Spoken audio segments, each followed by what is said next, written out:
Welcome, everybody, to the Unfiltered Truth. I am your host, Phil Robinson. With me, as always, my man, Phil Jones. We got an exciting Wednesday for you. We get to recap another Raiders victory. The victory week is always a good week. It's when you see a lot of smiles, a lot of attaboys, hand out some game balls, talk about what we did right, and you don't hear so much about what went wrong. Phil, what's going on, brother? How you doing? Feeling a lot better. Also, you always feel better when you get a win as well.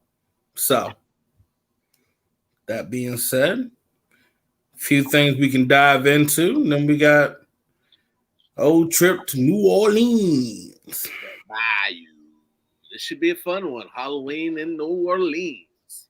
Mm. Can't wait. All that and more on the Unfiltered Truth. Let's get it.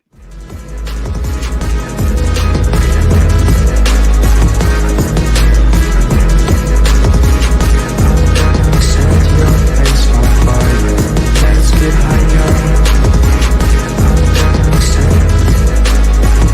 Make it move, make it groove.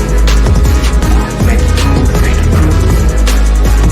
Make it move, make it groove. I'ma make it dirt. I'ma make it dirt. I'ma make it dirt. I'ma make it dirt. I'ma make it dirt.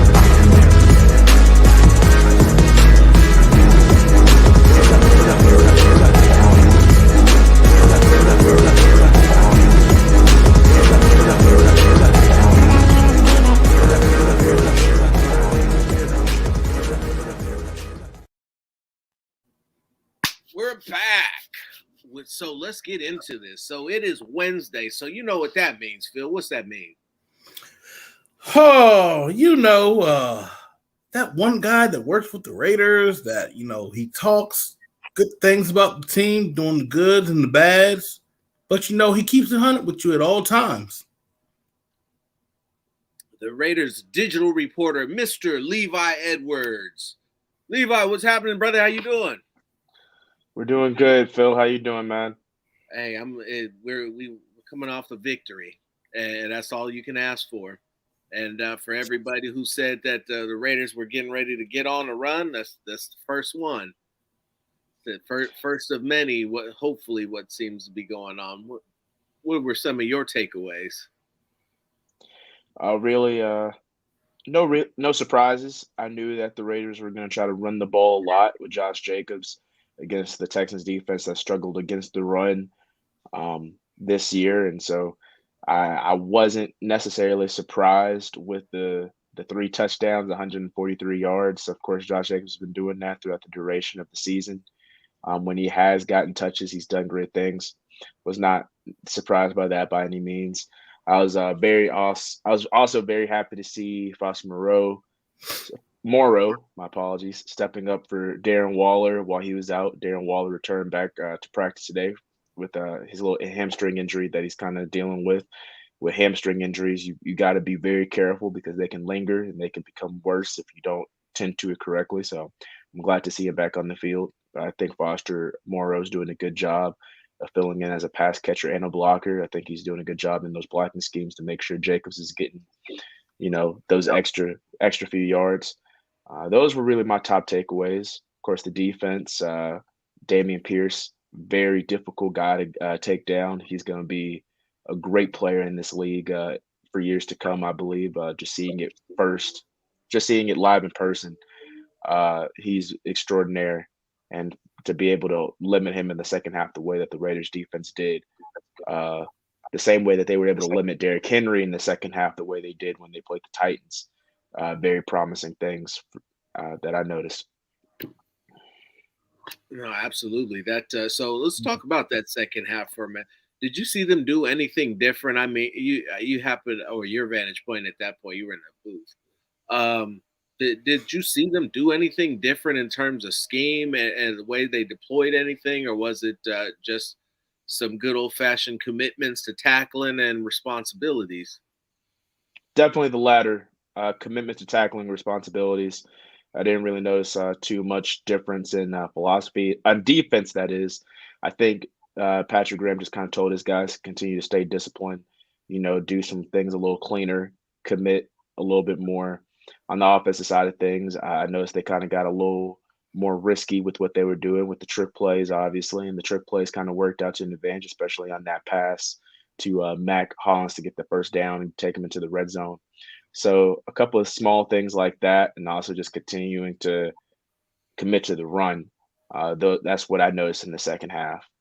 Basically, they just came in with the game plan. They stuck with their game plan, felt that it was going to work, and just as long as they were able to execute a little better, they knew that they were going to be able to do good things. And I believe that that touchdown to Mac Hollins to end the first half, I believe that that was a huge momentum shift just within the game. If you ask me what was the big momentum shift, I believe that getting that touchdown, especially after going for it on fourth down in that drive to get those points, was extremely necessary in the Raiders getting the victory. I would say that and Deron Harmon's pick six were the two biggest, momentum shifting plays within the game.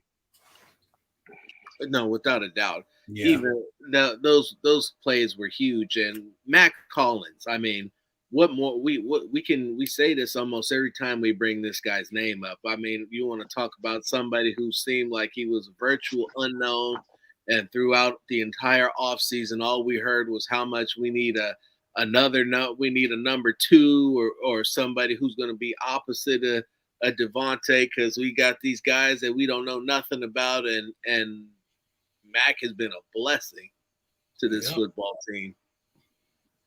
Most definitely. And I've always been a big Mac Hollins guy. I saw him firsthand during the 2020 season when Miami came to Las Vegas and the Dolphins beat the Raiders on that, last go-ahead field goal.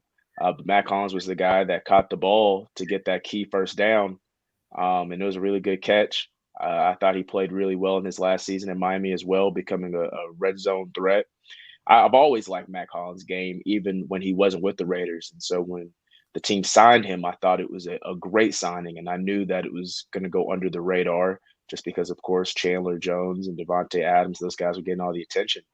But I've always been a fan of Mac's game, and I knew that he'd be a great asset to the team. A lot of people were shaking their heads, wondering why the Raiders traded Bryan Edwards when they did. And I was not surprised because I knew that Mac Hollins was capable of doing what he's done so far. And I saw it, in OTAs. I saw it in training camp. Everything that he's been able to do up to this point has been a culmination of just him committing to the system and being able to be a team player and a true leader to the locker room. No, absolutely. And Mac is faster than Bryan Edwards. I mean, if we're really being real right now. So that was another person that we needed to spread the field, and that's Hollins. I mean, I'm not gonna compare players. I just know that the Raiders definitely still wanted to keep that big, or McDaniels when he came in, he still wanted to keep that big body receiver that can go and be a red zone threat and spread the field. And I just believe that he thought that Mac Hollins would be a better solution for that. And then when you look at the rest of the wide receiver room and how he was trying to shape it out, Bryan was just going to be the odd man out. So it just made sense. He's still a young player who's productive. It just made more sense to, kind of give him a new destination to kind of do his thing and be more productive than he would have been in the scheme. No, that definitely makes sense. But I want to switch gears. Did you have something for that, Phil? Oh, no. No. Switch gears and have some fun and talk about the big boys, the guys who don't get enough love. What they've been doing up front for the Raiders, for the rushing attack, has been nothing short of phenomenal. What they've been doing in terms of pass protection has been equally as good. Because a lot of people will talk about how bad they are, but at last look in Pro Football Reference said the Raiders are number one in terms of pocket time. Number one.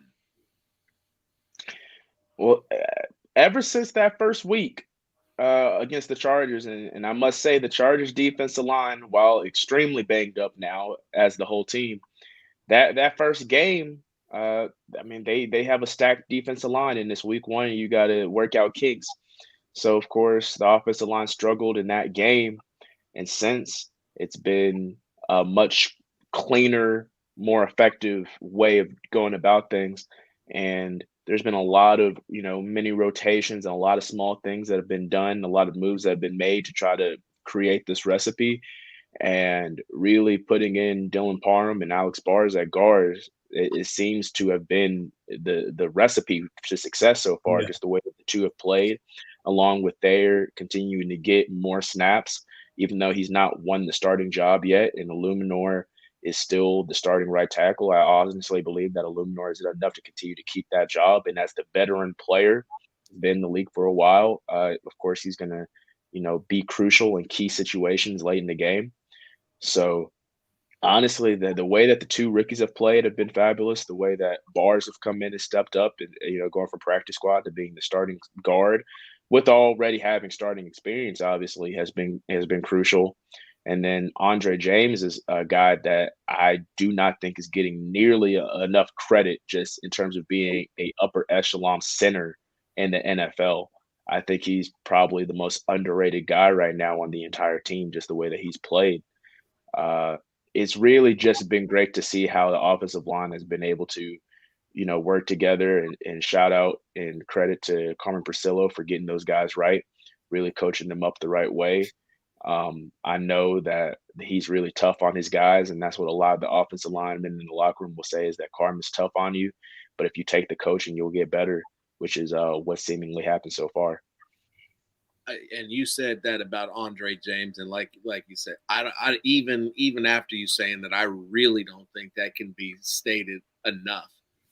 Since he got back from his his injury, they have completely just been on another level, and they're doing it in both the passing game and they're doing it in the running game. I mean, the last 2 weeks, Josh has averaged over 7 yards a carry.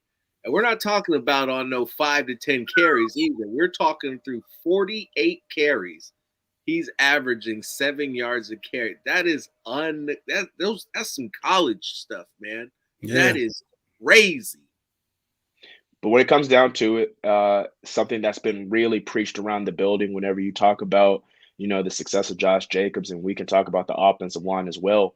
But saying that is gone around the building a lot throughout the past couple of weeks, and you guys probably heard it playing Pop Warner, is no block, no rock.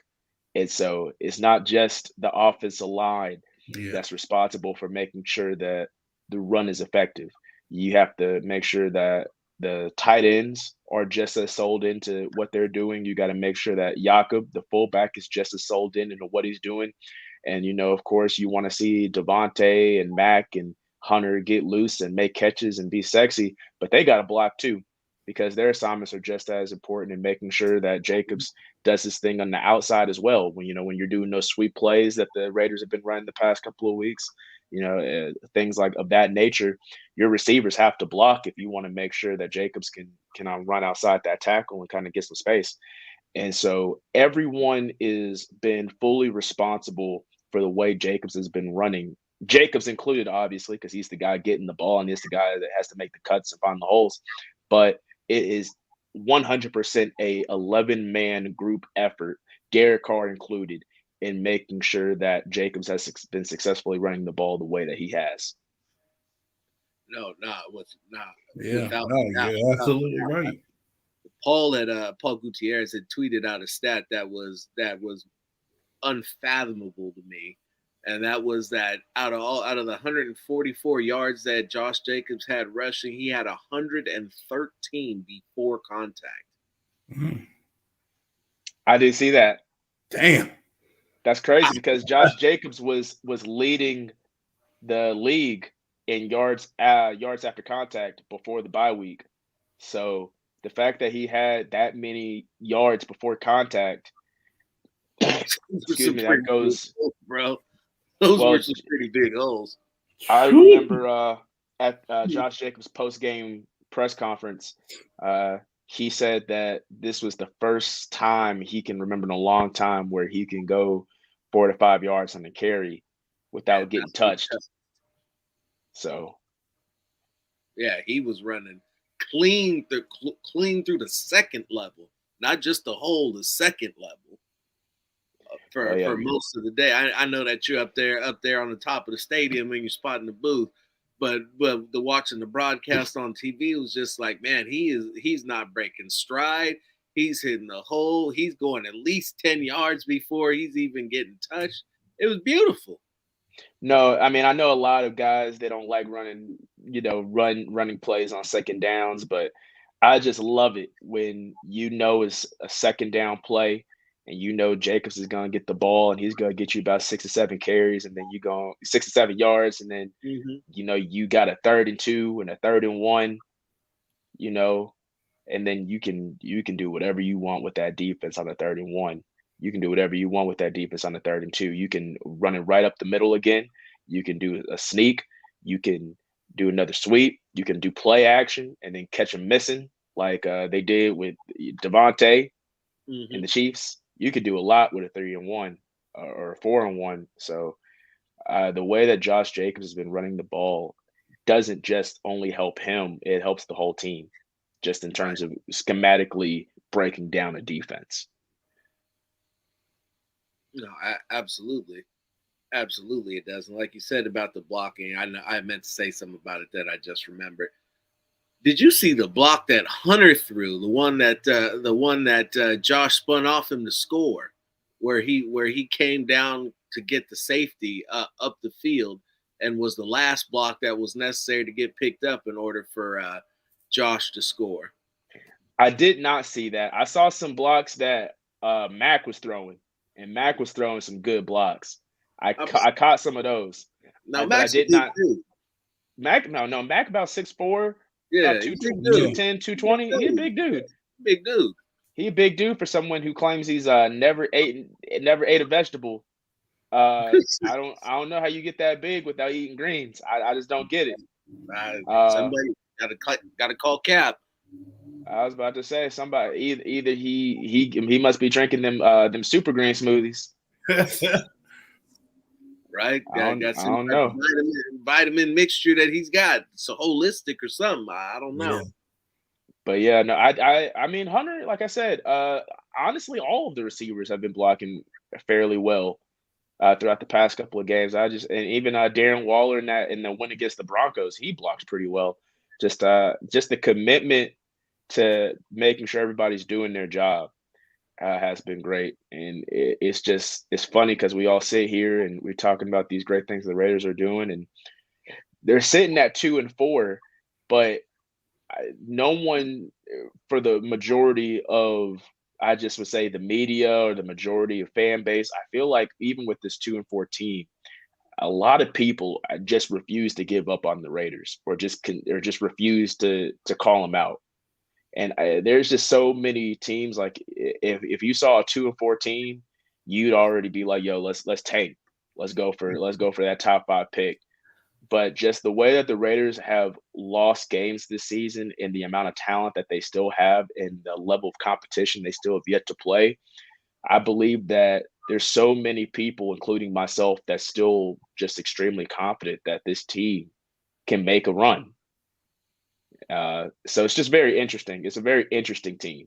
This is probably the more interesting team than anyone that I've covered in my 3 seasons I've been with the Raiders.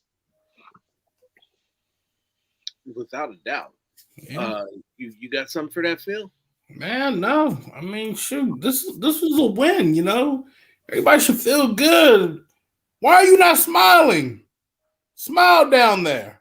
He over there drained. I can hear it in his voice. But as for this 2-4 team, man, he younger than us. He be all right. Yeah, I know. I'll be all right. I need some. I just definitely a good win. It's always a lot easier going into the office after you get a win. Of course, I got to write a little bit more. There's a little bit more stuff I got to take care of, but you know what? I'll take it. I remember when I first got hired, I made the joke with my supervisor, Matt Walks. I was like, I want to be the Josh Jacobs of the department. Any story you need me to write, give me the carry. I'll take about 20, 30 carries a game. And so, of course, now I need more of a little 1-2 punch with my editor Rachel. Thank God I have it, but Mhm. it's always easier to do my job after a win. It is always the best. It's always the best time to be in my spot is after a good win, and we got that against the Texans, and hopefully we can string together a couple more. We got 2 games on the road against 2 teams below 500. But they're still very talented teams, and I refuse to believe that they'll be easy games when you look on them, when you look at them on paper, or when you scout them. Saints are a very physical team. Yeah. Cam Jordan is 33 years old, but I wouldn't believe it if you told me. You feel me? You believe it when it's on handlebar? That'd be the only way, because only somebody that old would be rocking a handlebar that thick. That's one of them dad stash. In fact, I think my dad did used to have that stash going about that same time in his life. Yeah, I think mine had the same shit. The Uh, mid 30 stash, the mid 30 that handlebar. corn stash. Yeah. Oh yeah, just. I was about to say same thing with Duran. When Duran, I was watching that live when he picked off that ball and he was running. I was like, that is not a 32-year-old man. That's wild. Mm-hmm. Hey, look, you need to stop judging us like 30-year-olds. Like, oh, y'all slow down. Nah, still got it in us. I was about to say he still got it. Duran Mm-hmm. can run faster than some of these young bucks. I tell you that. When he got that pick six and he took it to the house, and that was his first pick six, which is wild. Just Oh, is it? yeah, no, 23 interceptions in his career. That was his first pick six, Wow. which is, you know, so he wanted that one. He probably put a little bit more speed Yeah, on it because you can see it. You can see it. I'm about And to that close first this out. 15, yeah, and that first 10, 15 yards after he picked it, you can see it. And that big man, that I think that offensive lineman that tried to catch him on the sideline, he was like, "Sorry, bro, it's not gonna be your day," and he slid right past him. I was like, "Woof." And What he did not let go of the ball. It was so funny because you saw Jacobs and throwing all his touchdowns in the end zone, throwing it to fans and all that. Duran didn't let go of that ball. He was gonna make sure he took that home. take this one home. This is my ball. Oh yeah. No, I'm with it. I love it. Love to see all of that. So now here's an interesting thing. Why don't we'll spin it a different way. So why don't you tell me what you thought about Davis Mills? Because a lot of what we've been hearing about what the defense, oh my God, they let Davis Mills torch him. How could they let Davis Mills is nobody? He's a bum. Like, you guys need to look at Davis Mills a little closer. That's actually a great question, to be honest with you. I was literally talking to my coworkers today. Shout out Will Kiss, head of PR. I was literally just talking to him today just about like, bro, like I didn't know Davis Mills was like that good. I've never seen him play that good. Before the pick six, he was having a pretty good game. And I never really thought Davis Mills was I never thought he was a chump. I always thought Davis Mills was a pretty solid quarterback, even at Stanford. Like he was a 5-star guy coming out of Stanford, and I believe that if he would have stayed, longer than that one season, he wouldn't have got taken in the third round. He probably would have been a first-round pick if he had a couple more years to develop and lead that program. But you know how it is. When it's time to get paid, it's time to get paid. Yes, sir. And that I don't think that Cardinal team, is going. I don't think that Cardinal team's going to get more than 7 wins with or without him. If you feel me. So he had his growing pains coming in. And then towards the end of last year, they kind of got to his ear and they were like, look, we like what we see. Like, if you can just string it together and show us why you deserve to be the quarterback, we going to hold on to you. And, when you fighting for your job, desperate men are going to do some desperate things. And Davis Mills balled out at the end of last season, that 4-game stretch that ended out. Yeah. He looked legit. So I definitely wasn't surprised when I knew that they were going to continue to go with him going into this season. I definitely kind of saw him more as like a bridge quarterback situation, though. He's looked pretty decent this year, and I thought he looked very good against us. He made some really good throws. He has a decent offensive line. His 2 tackles are pretty good players. So all in all, I thought he played a pretty good game. I was actually like, overly impressed. It's kind of it reminded me a lot of last year watching Daniel Jones play because Daniel Jones, for whatever reason, decided to play his best game of his life against the Raiders last year when we played him in New York. And now he's 5-1, 6-1. So, Yeah. Time and patience, I guess. Yeah, a little coaching makes a difference. But with what you said about Davis Mills, Houston showed some signs of what it's going to look like in the future to come. You got a good quarterback, you got a good an explosive running back. Your line is blocking. They need a couple more pieces, and they might start to make some noise in the South because I like the direction that they're headed. Lovey's going to at least have them be a solid team, a disciplined team, a well-coached team. They may not wow you with a bunch of razzle-dazzle, but Damian Pierce just ran all over the Raiders with the basics.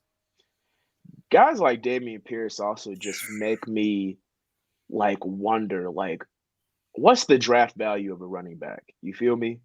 Just because there's so many good running backs that come out and they kind of get drafted all over the place. And I just look at guys like Damian Pierce and I'm just like, why would you let him slide to the fourth? Or even Derrick Henry, why would you let him slide to the second? Breece Hall, before he got hurt, second round. You just have so many just really good running backs that just are just gems. And, God willing, don't let Bijan Robinson, the Texas dude, don't let him slide to the second. Please. I was about to say the last two running backs I can remember taking in the first round have been Josh Jacobs and Najee Harris, who are both, Bama boys, very successful running backs right now. But I just can't, watching him play, he did not play like a fourth round running back. He's just, he's legit. And it's just it's the question okay, well, there's a lot of good running backs, but I truly believe that they're not as expendable as what people believe. I think there's so many people that think that they can just get a decent running back and just plug him in and let him do his thing. But there's a level. If you want an elite running back, you got to go get him. And I think that's going to be the make or break between a good or a bad team. Even with Kenneth Walker, second round guy. And I saw Kenneth Walker when he was at Michigan State. He did not look like a second round guy. But that's enough with my tangent on running backs in the draft. I'm sorry about that, but Damian Pierce is not a fourth round guy to me. I mean, I get it. I looked at him up close when I was at the Senior Bowl, and he was taking on a lineman, a D tackle doing the drills. Think about that for a moment. And he's not. He beat him. Yeah, he's not the D tackle in a blocking drill. Think about that. That's what gets me. I'm like, dear God, low man wins. We were all in the stands. We're like, oh Jesus Christ, it happened. I didn't think it was possible. It happened. So you just knew, he about to get pancaked. This is about to be ugly. Wait a minute. Hold on. I don't know. I'm trying to figure out who's. I think it was the Giants GM, and his reaction was oh fuck. Or it was either his reaction or Coach O's reaction. Oh boy, I was a running back. Nah. Every time I think about Coach, I think about Coach Farm. I know you do. That's why I had to do that. Yo, who else? Come on, stay focused. Stay focused. All right.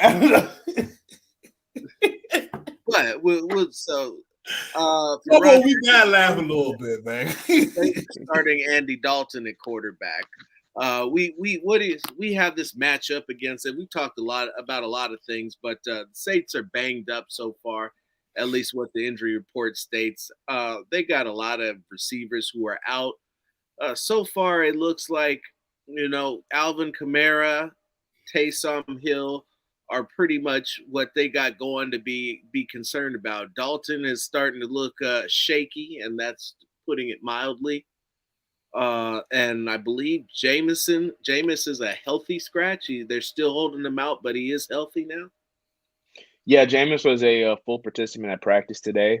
Yeah. They decided to continue to go with Andy Dalton just to continue to let the flow of the offense remain the same, whatever that means for them. I know even last week not last week, I'm saying literally 2 days ago in the Patriots game when Mac Jones got taken out for Bailey Zappi, a lot of people were thinking, "Oh, that's wild! Like, why would you do that?" But you're putting back in a quarterback that has gotten into a sync with the team, and so you're down.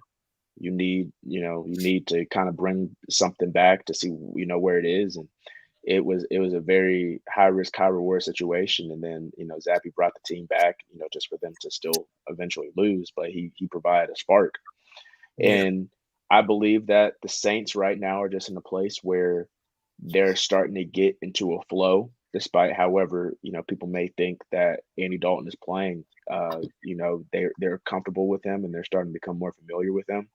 So they're just kind of in a situation where it's like, we're just not we don't want to mess with this right now.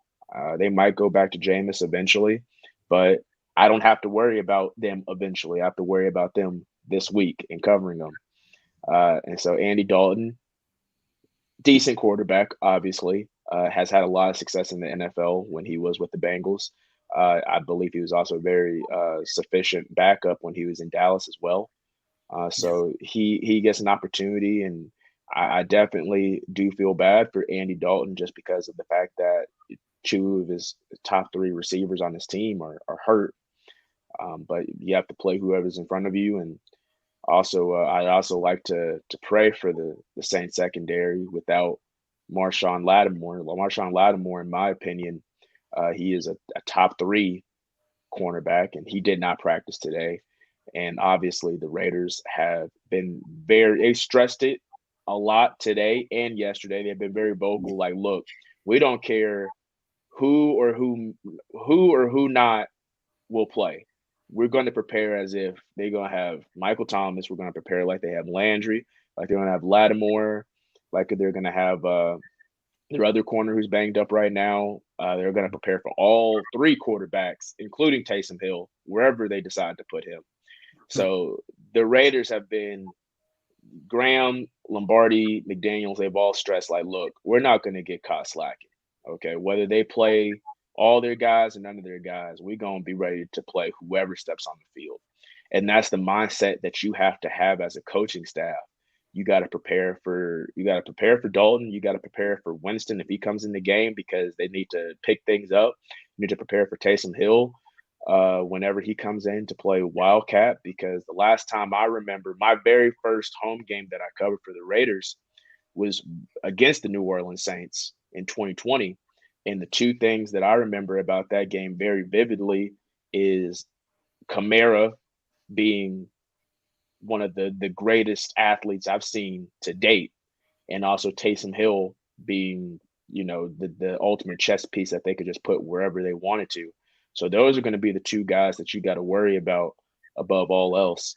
And then additionally, continue to prepare as if you're going to be going up against a Michael Thomas, or prepare as if you're going up against a Marshawn Lattimore. And, knowing Devontae being the receiver he is, I don't think he honestly gives a damn what cornerback he's going up against. He's going to try to torch whoever goes out there. I agree. Yeah. So, what's your thoughts on the Saints? They are a compromised team, like you said, with injury. I believe that Kamara and Taysom Hill primarily, if they can keep him out of the end zone, that's gonna be the difference maker in this game and what gets them over the hump. The Saints defense is, even without the secondary, is nothing to sneer at. The defensive line is still very, very good.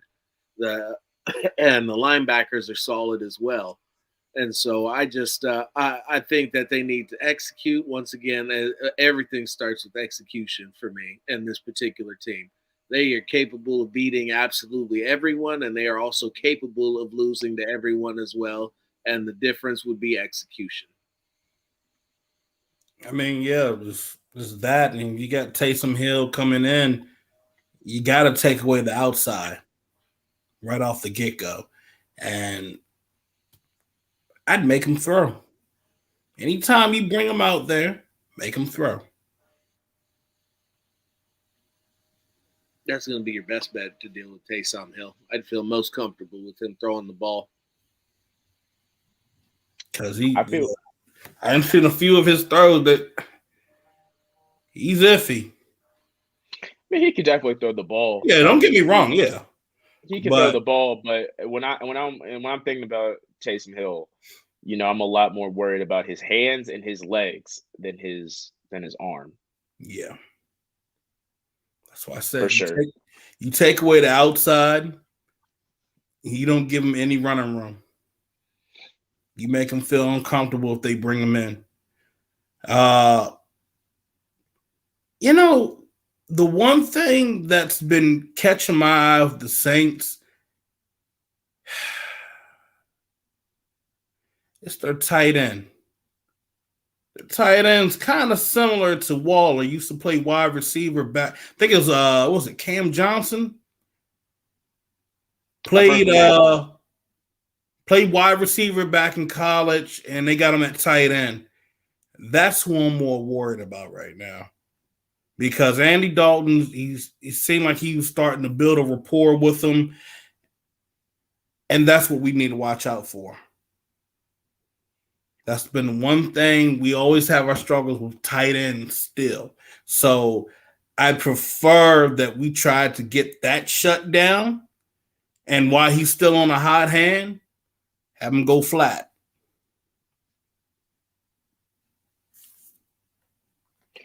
And I mean, that's good to know, especially considering that the one player that I noticed for the Texans that really went off was their tight end, big dude. I can't remember his name at the moment. I think it starts with the letter A. I want to say Akins or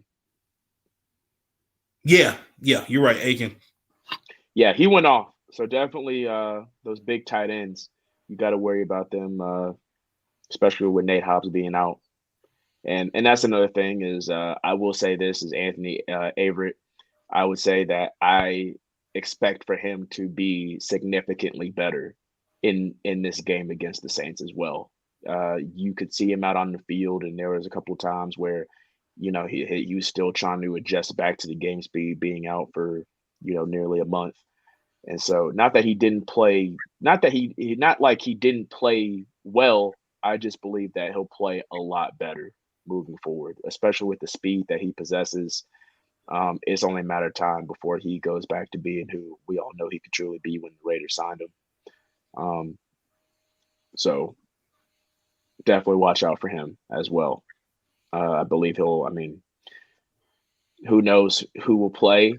It'll be interesting to see who they put on Chris Olave because he's a fast dude, and I really like Chris Olave a lot coming out. I sang his praises. I thought him and Garrett Wilson were going to be the best receivers that were coming out of the draft, and so far they've proven me right.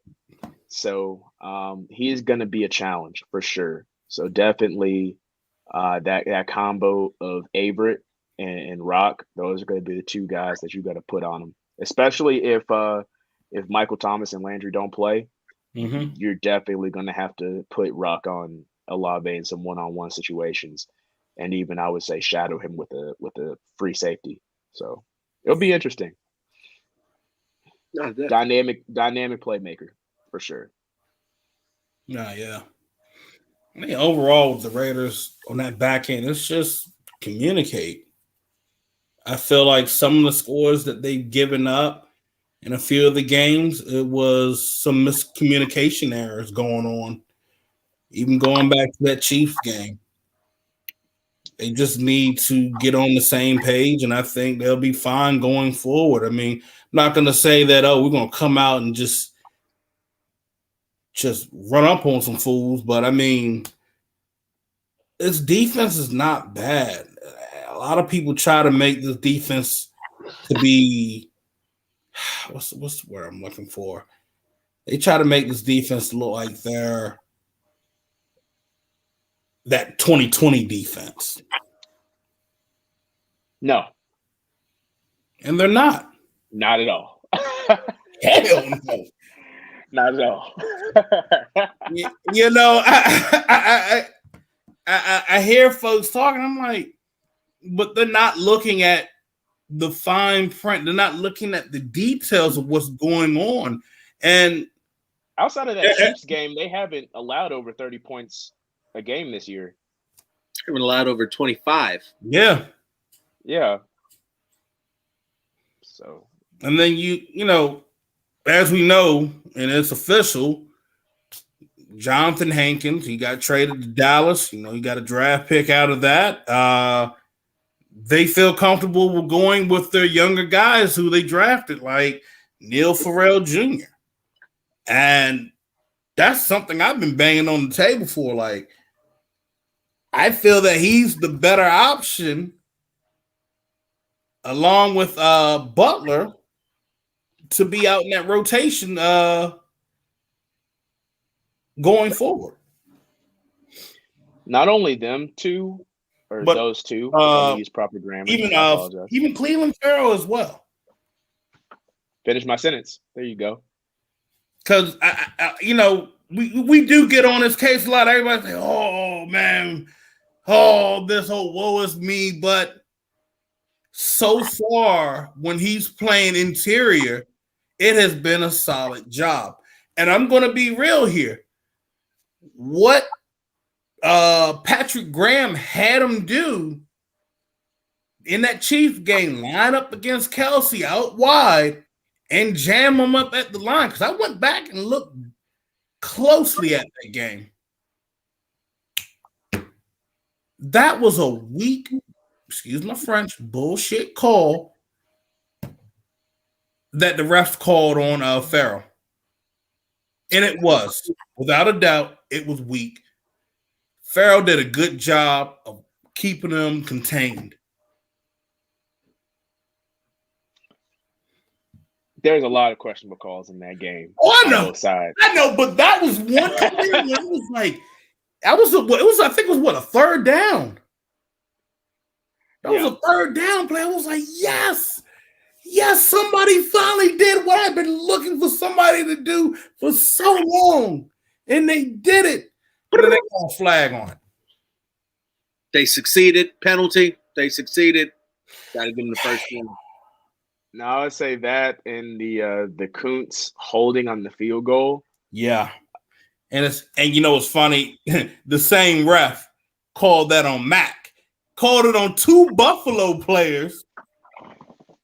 You see how crazy that is? Maybe he has some beef against Buffalo. I don't know. I was about to say he missed on the parlay with Buffalo. He missed on the parlay with Buffalo. Oh man, blew the under, huh?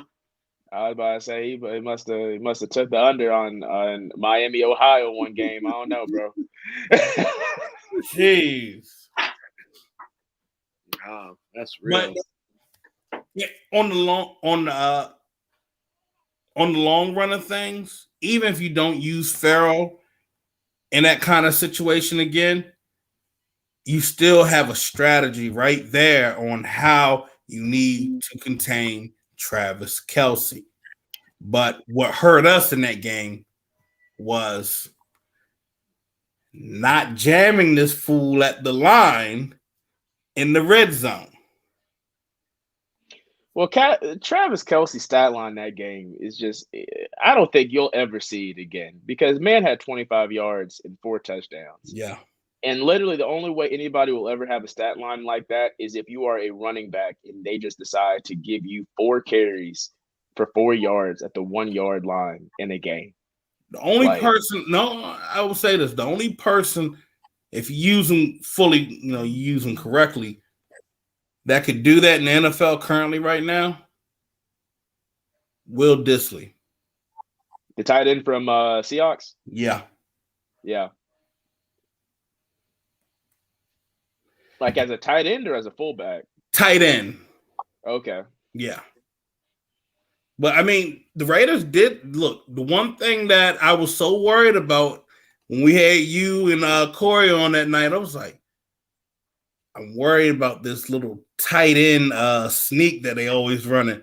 And what was the first thing the Raiders did? They were able to stop it, and they stopped it. I think twice in that game. So KC stopped running. Yeah. I know exactly what play you're talking about. God, I hate that play. Yeah, Every no. time I'm like, he has the ball, stop him. But I think next time when we face off, and what's that, the last game of the season? Jesus.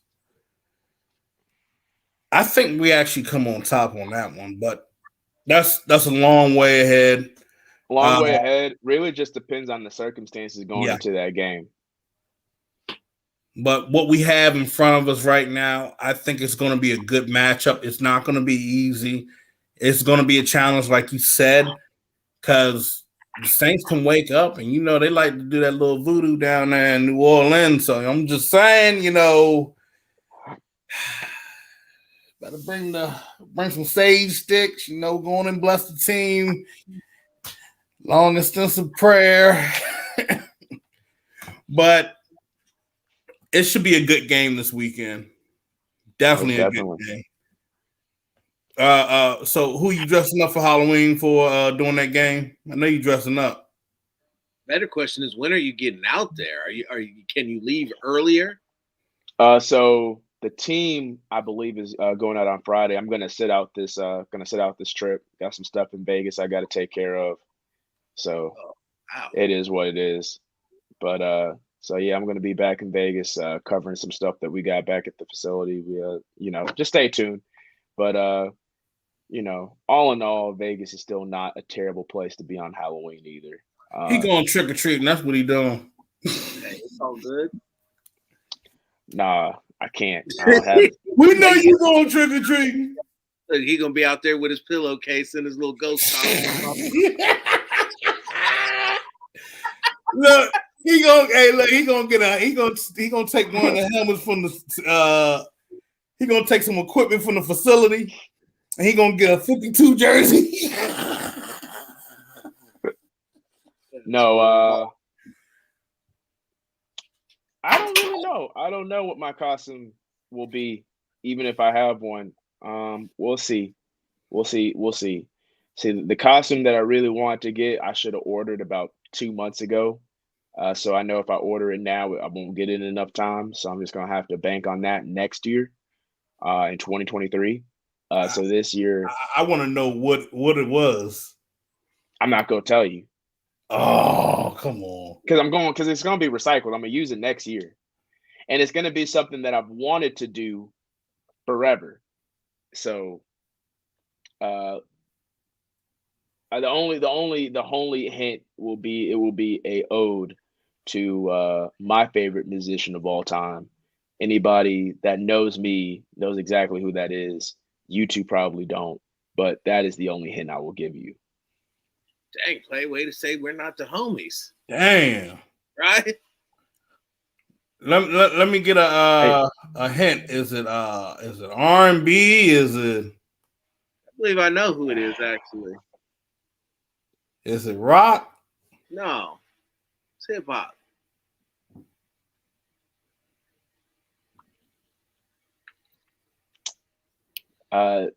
See, I can't give the answer to that because then it'll give it away.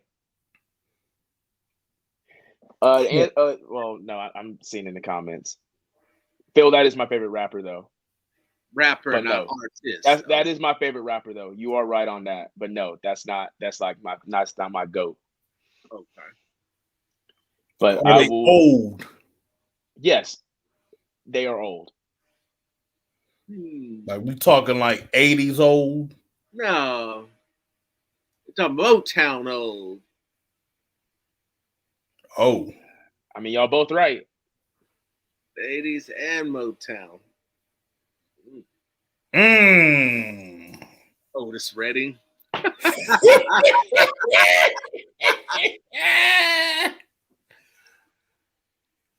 You know what? I honestly just want people in the chat just to guess now, because now I see Otis running. No, Hold on, no, I'm done. Hold on, I'm done off this one. Okay. No, Rick James. I actually was gonna be Rick James for Halloween one year, and didn't get the costume in time. But no, not Rick James. Not Luther. We got Luther. Why would anybody be Why would anybody be Luther for Halloween? Never too much. Never too much. Never too much. Luther's my dog too. R.I.P. Stevie Wonder. Stevie Wonder's in my top 5. So we gotta get you. If you did Stevie, you know we got to do the braids for you. I was about to say that the braids, like, you know, just cut all my hair right here down and then just have braids straight back. There you go. So you get to rock the coolest pair of shades, though. Yeah, that's true. But if neither of y'all go get it, is there anything else you got for me today? No, that's all I got. Things seem to be going down around here that require my attention, so that's all we got for you. Got anything else for him, Phil? No, that's pretty much it, man. Thank you for your time, brother. Really do appreciate you as always for taking the time to come on, show your love to us and our comment section and put up with these people. I think another good costume idea for next year, God willing, he's still on the team. I think I might, pull up with a tank top and a beanie on and be Denzel Perryman. I think that'd be another good option. That would be dope. I'd love to see you pull that off and walk around with big old bottles of water with the little H2O things coming out the side. Literally, no. Whenever you see Denzel in the building, he either has water or coffee in his hand. I don't think he drinks anything but water or coffee. Stay hydrated. Stay hydrated. All right. So thank you once again. Thank you very much. Well, I guess we all know where to find you. We can find you on the Raiders.com site. Got any articles coming up soon? Really, I wrote something today that I think is pretty solid. It's just highlighting the Raiders' run defense as a whole. A lot of guys that we talked about today, third fewest yards in the NFL so far in terms of rushing yards. So they've done a great job of limiting the run against some really good running backs this year, and they're going to have another great running back in Alvin Kamara that they're going to have to face, as well as another young rising running back in Travis Etienne. Etienne, is that how you pronounce it? I always butcher it, but yeah, he's really good too. So 2 really good running backs coming up on their schedule on the road that they're going to have to take care of. So I wrote a story on that. We got a mailbag tomorrow, pick 6 to end it out. Got some interesting storylines to follow in pick 6 coming out Friday, because the Raiders actually have a lot of boys from New Orleans that are going to be making their return back home. You have Neil Farrell, who's from Mobile, and that's about 2 hours away from New Orleans, and he went to LSU. You have Meek Robertson returning back to Louisiana. Foster Moreau, LSU guy, and a New Orleans native. So you got a couple of guys that are going to be excited to go back home. So definitely check that out as well. That's all I got for you guys. That's all it is. Jones, you got anything? Nope, that's pretty much it. Said, neither do I. This is Unfiltered Truth. Said, thank you for joining us. We out.